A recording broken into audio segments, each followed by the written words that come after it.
To complete the flooring section, notice for room 1 we have living room 2, and there's already 288 square feet displaying right here. This is accounting for what you had inputted on your initial line at the very top when you put in your room dimensions. Down below, you can select your flooring type, which we'll do hardwood.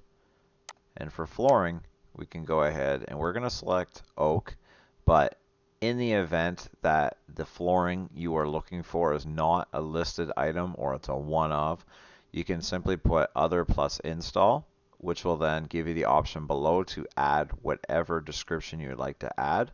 Plus you can add the install fees in this tool below.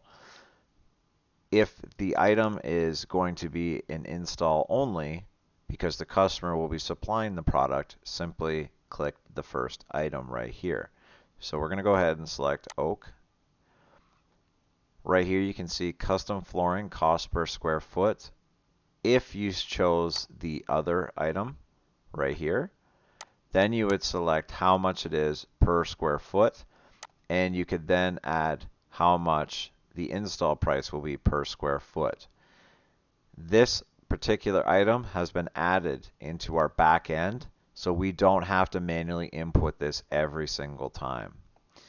Down below, you can add any of your flooring descriptions. If it is a different product that you don't normally carry or normally install, you can input that right here.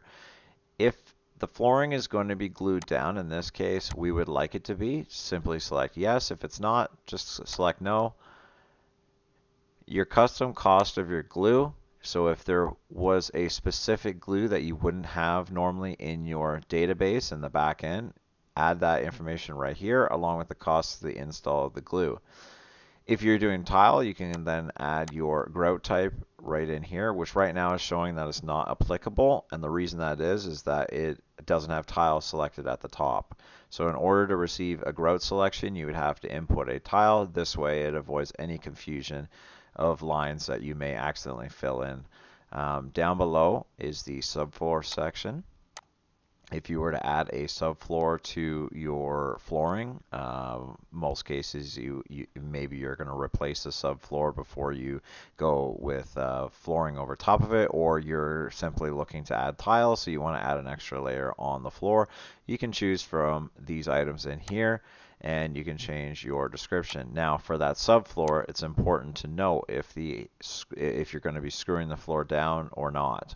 By clicking yes, it will automatically account for all the screws that are going to be necessary to complete the job. And if you're going to be gluing down the subfloor as well, perhaps using a PL underneath, you're definitely going to want to click yes. It's going to add up all the PL that will be necessary to complete the subfloor glue down. Your underlay selection, we know that we're going to add a wood floor, so we're going to do paper right here. This is all custom inputted in the back. If there's something different, like every other line, simply select other, and you can then add the information below. If you're going to need any thresholds for any of your rooms, you can go through and select whichever threshold you would like. Down below you can click your selection. If there's an item that you already have in your system, you'd find it below. If it's not, click other and then submit the information below. And that is everything you need to know to input your flooring.